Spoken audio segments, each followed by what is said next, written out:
பால் டப்பாவை ஸ்கூட்டியில் வச்சுக்கிட்டு சாரதாத்தை சுஜாதா டீச்சர் வீட்டுக்கு போனாங்க. கேட்டு பூட்டி இருந்தது. என்னது இது, சுஜாதா டீச்சர் வீடு பூட்டி இருக்கே, எங்க போயிருப்பாங்க?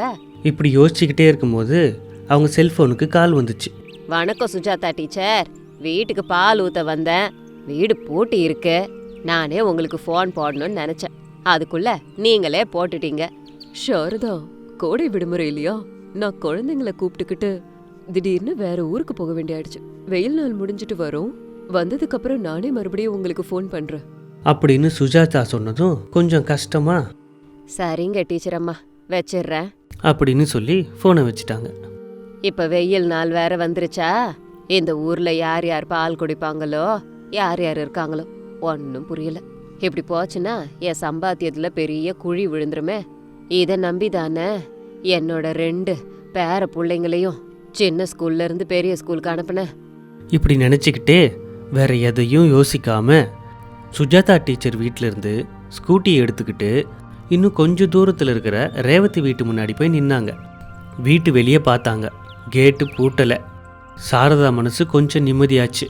போனா போட்டோம், சுஜாதா டீச்சர் இல்லைன்னா என்ன, ரேவதி மேடம் இருக்காங்கல்ல, இவங்க அதிகமா பாலை வாங்குவாங்க, அதுக்கு தகுந்த மாதிரி நிறைய பணம் கூட கிடைக்கும். இந்த 2 பேரு தான் அதிக பணம் கொடுக்குறவங்க, ஒருத்தவங்க போயிட்டாங்க. அப்படி நினச்சிக்கிட்டு பால் கேன் எடுத்துக்கிட்டு கதவு கிட்ட போய் காலிங் பெல் அடித்தாங்க. கதவை ஒரு பெரியம்மா வந்து திறந்தாங்க. அந்த பெரியம்மாவை அப்போ தான் முதல் முறையாக சாரதா பார்க்குறாங்க. யாருமா நீங்க, உங்களுக்கு யாரு வேணும்? பெரிய மேடம் வணக்கம், என் பேரு சாரதா, நான் பால் விற்க வந்திருக்கிறேம்மா. ரேவதி மேடம் இல்லையா? ஓ, பால்காரியா, நீ வருவேன்னு ரேவதி சொன்னாமா, ஒரு நிமிஷம் இங்கே இரு அப்படி சொல்லி பெரியம்மா கதவை சாத்திட்டாங்க. சாரதா ஒன்றும் புரியாமல் பார்த்துக்கிட்டு இருக்கிறப்ப பெரியம்மா கதவை திறந்து சாரதாக்கு பணம் கொடுத்தாங்க. இன்னையில இருந்து பால் வேண்டாமா அப்படின்னு அந்த பெரியம்மா சொன்னதும் சாரதாவோட முகம் சின்னதாயிடுச்சு. அதை கவனிக்காம அந்த பெரியம்மா, இங்க பாருமா, வீட்ல யாரும் இல்லை, நான் மட்டும்தான் இருக்கேன், பால் எதுவும் வேண்டாம். உங்களுக்கு எவ்வளோ வேணும்னு சொல்லுங்கம்மா, உங்களுக்கு தகுந்த பாலை கொடுக்குறேன்.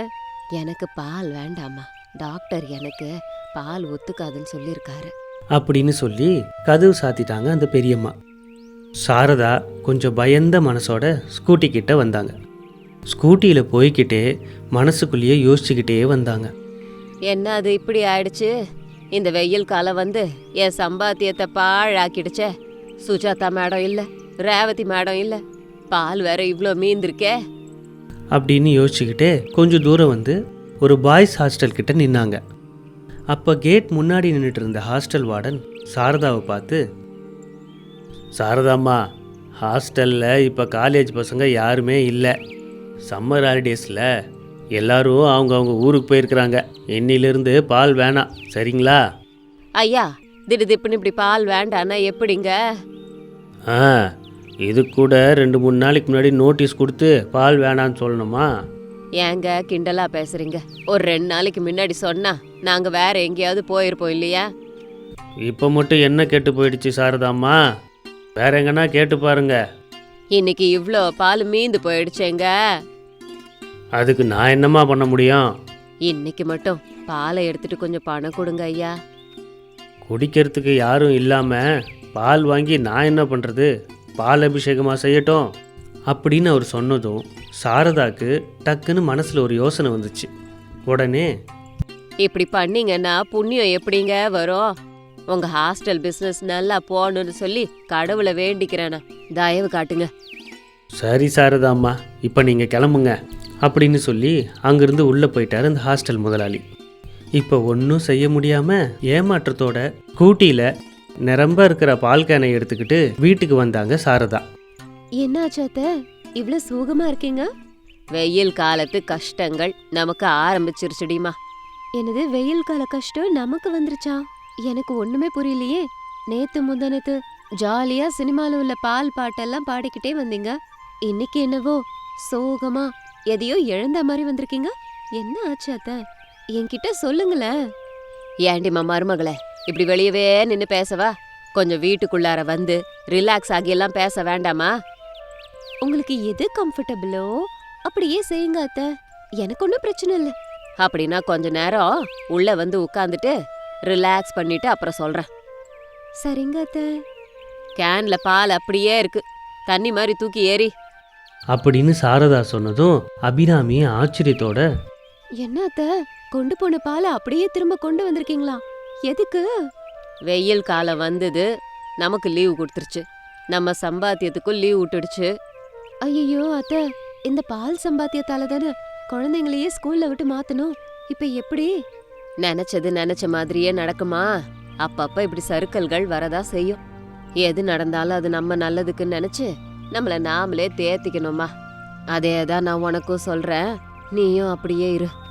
அப்படின்னா இந்த வெயில் காலம் மொத்தமும் பால் மொத்தமும் நமக்கு அப்படியே மேந்துருமா? அத தானே நானும் சொல்றேன். இங்க பாருடிமா, குழந்தைங்கள நம்ம பேசினபடி அந்த ஸ்கூலுக்கு அனுப்பணும்னா இந்த பாலை வீணாக்காம என்ன பண்ணா இது நமக்கு லாபம் தரும்னு யோசிக்கணும். உனக்கு வேணா நான் உதவி செய்யறேன், என்ன பண்ணலாங்கிறத நீ தான் யோசிக்கணும், புரிஞ்சுதா? சரிங்க அத்தை, இப்ப நான் என் மூளைக்கு வேலை கொடுக்கணும். இவ்ளோ நாளா அது உனக்கு இருக்கான்னு யோசிச்சுட்டு இருந்தேன்.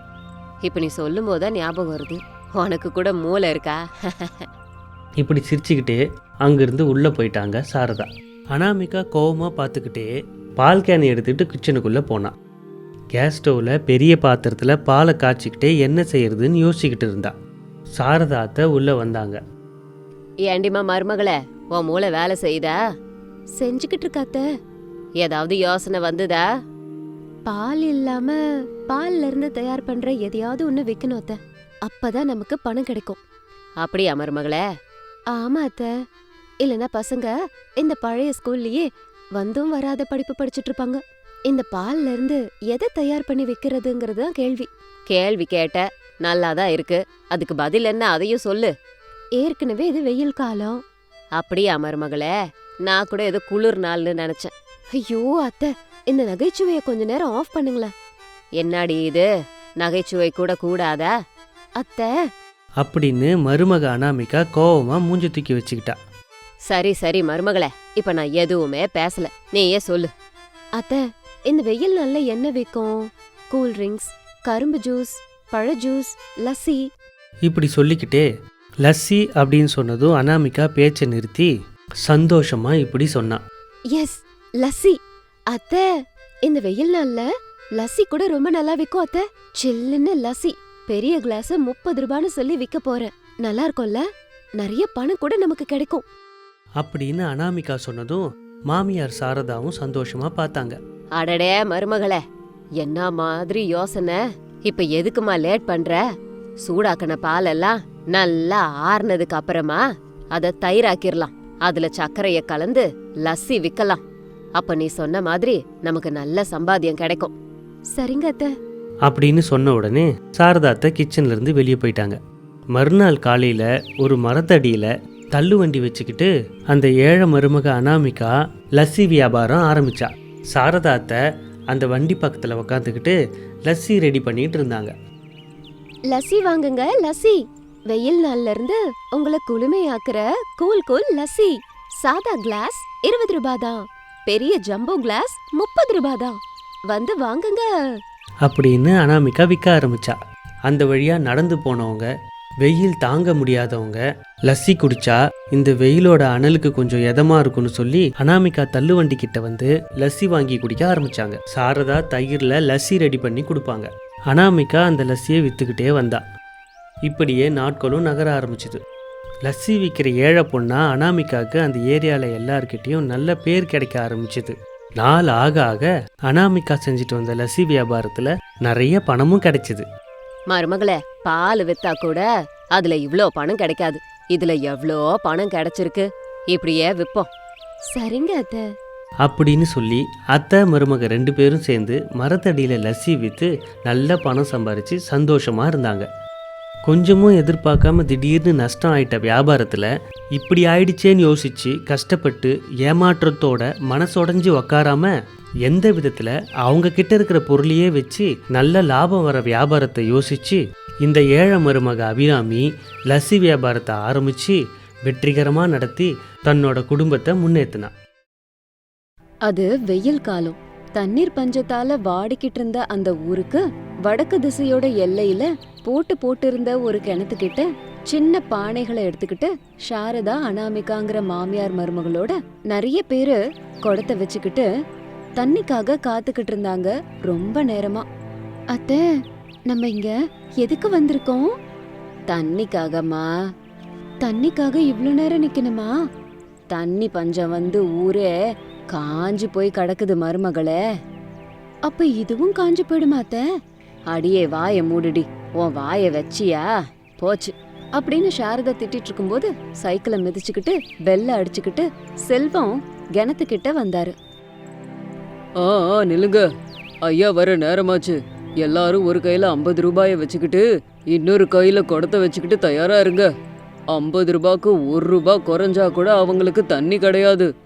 எதிர்த்து பேசுனீங்க, உச்சி வெயில்ல மண்டை காய நிக்கணும், ஞாபகம் இருக்கட்டும். ஜாக்கிரதையா இருந்துக்கங்க அப்படின்னு இவன் இங்க மிரட்டும் போது ஜீப்ல கையில சாட்டையை எடுத்துக்கிட்டு சுதர்ஷன் அங்க வந்தாரு. சுதர்ஷனை பார்த்ததும் எல்லாரும் வணக்கம் வச்சாங்க. அடே செல்வம், இந்தா சாவி, போய் கிணத்தை தர அப்படின்னு சொல்லி செல்வத்துக்கிட்ட சாவிய தூக்கி போட்டாரு சுதர்ஷன். செல்வம் கிணத்தை திறந்தான். எல்லாரும் செல்வத்துக்கிட்ட வந்து 50 ரூபாவை கொடுத்துட்டு தண்ணி பிடிச்சாங்க. சாரதா கூட 100 ரூபாவை கொடுத்துட்டு 2 சின்ன குடம் ஃபுல்லா தண்ணிய ரொப்பிக்கிட்டு அங்கிருந்து வீட்டுக்கு நடந்து போனாங்க. இப்படியே 2 நாட்கள் போச்சு. அதுக்கப்புறமா வீட்டுக்கு வந்த புது மருமக அனாமிகா கிட்ட மாமியார் சாரதா அவளுக்கு புரியுற மாதிரி அந்த ஊரை பத்தி, அங்க செய்யக்கூடிய விஷயங்களை சொன்னாங்க. இங்க பாருமா, நல்லா சொல்ற, கவனமா கேளு. யாரு சொன்னாலும் எப்படி சொன்னாலும் இங்க இருந்து வடக்கு திசையில இருக்க அந்த கை பம்பு கிட்ட மட்டும் நீ போகவே கூடாது சொல்லிட்ட. எதுக்கு போக கூடாது அத்தை? போக கூடாதுன்னா போக கூடாது, அவ்வளவுதான். சொல்றத கேளு, கேள்வி கேட்காத. சரிங்க அத்தை. சரி, சமைச்செல்லாம் முடிச்சிட்டியா? அப்பாவும் புள்ளையும் இப்ப வருவாங்களே. சாப்பாடு மட்டும்தான் வடிச்சேன் அத்தை. நீங்க போய் சிக்கன் வாங்கிட்டு வரேன்னு சொன்னீங்களே. ஐயையோ, மறந்துட்டேன். இதோ போய் வாங்கிட்டு வந்துடுறேன். நீ போய் வெங்காயம் எல்லாம் வெட்டு. சரிங்க அத்தை அப்படின்னு சொன்ன உடனேயே சாரதா வேக வேகமா வெளியே போனாங்க. அதுக்கப்புறம் அனாமிகா வெளியில தோட்டத்துல இருந்த மதில் கிட்ட வந்து பக்கத்து வீட்டு சுஜாதாவை கூப்பிட்டா. வணக்கங்க, நீங்க எனக்கு என்ன முறைன்னு எனக்கு தெரியல. என் பேரு அனாமிகா, நான் சாரதாவோட மருமக. எனக்கு தான் தெரியுமேம்மா, என் பேரு சுஜாதா. உனக்கு நான் சித்தி முறை. சித்தி, உங்ககிட்ட ஒரு விஷயம் கேட்கணும்னு நினைச்சிட்டு இருந்தேன். கேளும்மா கேளு, என்ன விஷயமா இருந்தாலும் கேளு, தெரிஞ்சத உன்கிட்ட சொல்றேன். இந்த வடக்கு திசையில இருக்கிற கை பம்பு கிட்ட போக கூடாதுன்னு என்னோட அத்தை சொன்னாங்க. அப்படி அந்த இடத்துல என்னதான் இருக்குன்னு சொல்லுங்க. அங்க ஏதாவது பேய் பிசாசு நடமாட்டம் இருக்குதா? அந்த கை பம்ப பத்தி நிறைய கட்டுக்கதைங்க இருக்குமா. எதை நம்புறது எதை நம்ப கூடாதுன்னே இல்ல. அதுல உண்மை எவ்வளவு பொய் எவ்வளவுன்னு கூட தெரியாது. நம்ம ஒரு தடவை அங்க போயிட்டு வந்துடலாமா? உனக்கு இப்படி அமானுஷ்யம் மர்மமான கதைகள்னா ரொம்ப பிடிக்குமோ? ஆமாங்க சித்தி, எனக்கு இந்த மாதிரி விஷயம் கேள்விப்பட்டா போதும். அது உண்மையா பொய்யான்னு தெரியாத வரைக்கும் மண்டை வெடிச்சிரும். நம்ம 2 பேரும் கொஞ்சம் போயிட்டு வந்துடலாமா? உன் மாமியார் வீட்ல இல்லையா? சிக்கன் வாங்குறதுக்கு கடைக்கு போயிருக்காங்க. எங்க தானே, சீக்கிரமாவே வீட்டுக்கு வந்துடுவா. நீ வீட்டுக்கு போமா. நீ என்கிட்ட பேசுற விஷயம் உன் அத்தைக்கு தெரிஞ்சா பெரிய சண்டையே வரும். சரி, அந்த கை பம்பு கிட்ட எப்ப போகலாம் சித்தி? நான் நேரம் பார்த்து உன்கிட்ட சொல்றேன். சிக்கனுக்கு தேவையான காய்கறி எல்லாம் வெட்டிட்டியான்னு உன் மாமியார் கேப்பாமா. போ அப்படின்னு சொன்னதும் அனாமிகா கிச்சனுக்குள்ளார வந்து வெங்காயத்தெல்லாம் கட் பண்ணிட்டு இருந்தா. சாரதா சிக்கனை வாங்கி கொண்டு வந்து கொடுத்தாங்க.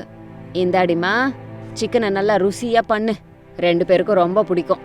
சரிங்க அத்தை. நான் வெளியே திண்ணையில உட்கார்ந்துருக்கேன் அப்படின்னு சொல்லிட்டு சாரதா அங்கிருந்து வெளியே போயிட்டாங்க. அதே நேரத்துல வயல்ல இருந்து அப்பா புள்ள பிரசாதும் ரமேஷும் வந்துகிட்டு இருந்தாங்க. ஏண்டா ரமேஷா, சொல்லுங்கப்பா, மருமகளுக்கு அந்த கை பம்ப பத்தி சொன்னியா? இல்லப்பா, இன்னும் சொல்லல.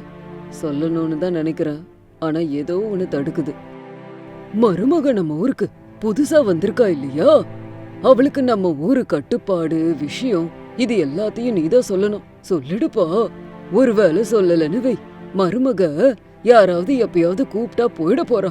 அப்ப நமக்கு பிரச்சனை மட்டும் வராதுடா, ஆபத்தும் கூட சேர்ந்து வந்துடும். சரிங்கப்பா, இன்னைக்கு நான் சொல்லிடுறேன். மறந்துடாம சொல்லிடுடா. அப்படின்னு பேசிக்கிட்டே அப்பாவும் புள்ளையும் வீடு வரைக்கும் வந்துட்டாங்க. வாசலுக்கு வந்த உடனேயே கிச்சன்ல இருந்து சிக்கன் வாசனை கமகமான்னு வந்துச்சு. சாரதா, எங்களுக்காக சிக்கன் வாங்கிட்டு வந்தியா? உங்களுக்காக மட்டும் இல்ல, எல்லாருக்காகவும் தான் வாங்கிட்டு வந்திருக்கேன். எங்களுக்காகன்னு சொல்லிட்டா நாங்க அசந்து போயிடுவோமே. அப்ப நீங்க எல்லா பல்லையும் காட்டிக்கிட்டு இருப்பீங்க. என்னைக்கோ ஒரு நாள் உன் கையால உடைய போகுது, இன்னைக்கு காமிச்சுக்கிறனேமா அப்படின்னு சொன்னதும் சாரதா கோபமா முறைச்சாங்க. ரமேஷ் அங்க இருந்து சிரிச்சுக்கிட்டே வீட்டுக்குள்ள போயிட்டான். புள்ள முன்னாடி இப்படியா பேசுவீங்க? அவன் நம்மள பத்தி என்ன நினைப்பான்? எங்க அம்மா எங்க அப்பாவை போட்டு பொழக்கறாங்க போல, அதனாலதான் எங்க அப்பா அம்மாவை எதிர்த்தே பேச மாட்டாரு. ஒருவேளை பேசிட்டா பல்லு மொத்தமும் கொட்டிரும்னு நிக்கிறாரு அப்படின்னு நினைக்க மாட்டான். அதெல்லாம் அவன் ஒன்னும் கண்டுக்க மாட்டான் சாரதா.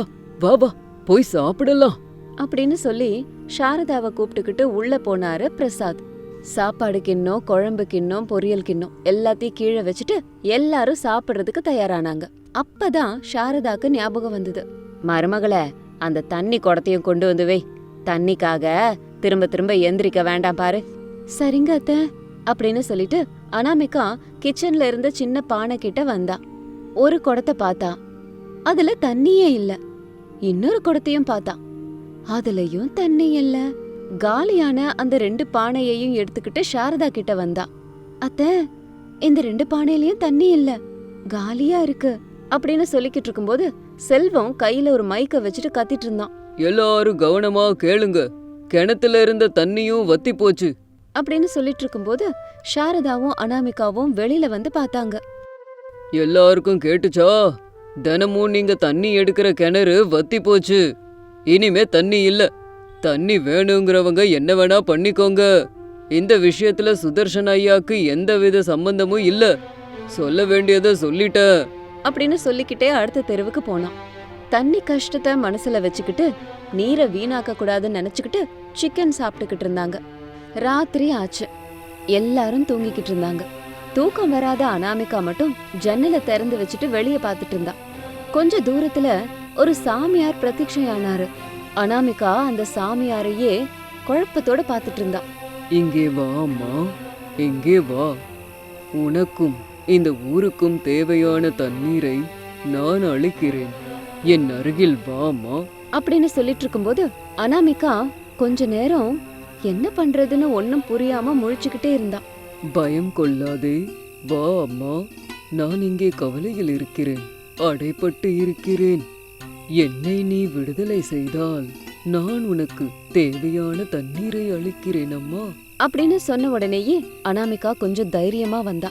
கதவை திறந்து சாமி கிட்ட வந்து அவரை கையெடுத்து கும்பிட்டு நின்னுட்டு இருந்தா. மங்களம் உண்டாகட்டும், வா அம்மா அப்படின்னு சொல்லிட்டு அனாமிகாவை கூப்பிட்டுக்கிட்டு அந்த சுவாமிஜி அங்கிருந்து வடக்கு எல்லையில இருக்கிற அடிப்பம்புக்கு வந்தாரு. அம்மா, இந்த இடத்தை தோண்டு அப்படின்னு சொல்லி ஒரு இடத்த காமிச்சாரு அந்த சாமி. அப்போ அனாமிகா, இங்க எப்படி தோன்றது சுவாமி அப்படின்னு சொல்லிட்டு கொஞ்ச தூரத்துல ஒரு கடப்பாறை இருந்தத சாமியார் கவனிச்சாரு. அதோ பாரம்மா, அந்த கடப்பாறையை கொண்டு வா அப்படின்னு சாமியார் சொன்னதும் அனாமிகா அங்க போய் கடப்பாறையை எடுத்துட்டு வந்து தோண்ட ஆரம்பிச்சான். அதுக்குள்ள ஒரு பானை இருந்துச்சு. அந்த பானை ஒரு துணியால கட்டப்பட்டு இருந்தது. அனாமிகா, அந்த துணியை எடுத்து வீசம்மா அப்படின்னு சொன்னதும் சாமியார் சொன்ன மாதிரியே அனாமிகாவும் செஞ்சான். அவ்வளவுதான், அந்த சாமியாரோட ஆத்மாக்கு சாந்தி கிடைச்சது. உன்னால் எனக்கு சாந்தி கிடைத்து விட்டதம்மா. இங்கே இருக்கும் இது இன்று முதல் மாய அடிப்பம்பாகும். தண்ணியை அடித்து பாருங்கள், தண்ணீர் வரும் அப்படின்னு சொல்லி அங்கிருந்து விண்ணுலகத்துக்கு போயிட்டாரு. அதுக்கப்புறம் அனாமிகா அந்த அடிப்பம்பு கிட்ட போய் தண்ணிய அடிச்சு பார்த்தா தண்ணி வந்தது. அனாமிகா ரொம்ப சந்தோஷப்பட்டா. மறுநாள் காலையில வீட்ல உள்ளவங்கள்ட்ட நடந்ததையெல்லாம் சொன்னா. சாரதா, பிரசாத், ரமேஷ் எல்லாரும் அந்த ஊர் வடக்கு எல்லையில இருக்க அடி பம்பு கிட்ட வந்தாங்க. சாரதா அந்த பம்பை அடிச்சு பார்த்தாங்க. அதுல இருந்து நிறைய தண்ணி வந்தது. அனாமிகா சொன்ன மாதிரி. உனக்கு தைரியம் ஜாஸ்திதான், நீ சொன்னது உண்மைதாண்டிமா. நான் கூட என்னவோ நினைச்சேன். தண்ணி பஞ்சம் போறதுக்கான வழிய சொல்றேன்னு அந்த சாமியார் என்கிட்ட சொன்னார் அத்தை. அதுக்காக தான் தைரியத்தை வரவழைச்சேன், வெற்றியும் அடைஞ்சிட்டேன் அப்படின்னு அனாமிகா சொன்னா. ஊர் முழுக்க இந்த விஷயம் தெரிஞ்சது. அந்த அடி பம்ப சாரதாவும் அனாமிகாவும் மாய அடி பம்புன்னு சொன்னாங்க. அன்னையில இருந்து அனாமிகாக்கு அந்த ஊர்ல தனி கௌரவமே கிடைச்சது. அனாமிகா மாமியார் வீட்ல சந்தோஷமா குடும்பம் நடத்திக்கிட்டு கௌரவமா வாழ்ந்தா.